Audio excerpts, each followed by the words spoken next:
कर्तव्यं दैवमान्हिकम् कौसल्या सुप्रजा राम पूर्वा सन्ध्या प्रवर्तते उत्तिष्ठ नरशार्दूल कर्तव्यं दैवमान्हिकम्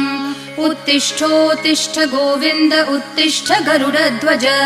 उत्तिष्ठ कमलाकान्त त्रैलोक्यं मङ्गलं कुरु उत्तिष्ठोत्तिष्ठ गोविन्द उत्तिष्ठ गरुडध्वज उत्तिष्ठ कमलाकान्त त्रैलोक्यं मङ्गलं कुरु मातः समस्त जगतां मधुकैटभारेः वक्षो विहारिणि मनोहर दिव्यमूर्ते श्रीस्वामिनि श्रितजनप्रियदानशीले श्रीवेङ्कटेश दयिते तव सुप्रभातम् मातः समस्त जगतां मधुकैटभारेः वक्षो विहारिणि मनोहर दिव्यमूर्ते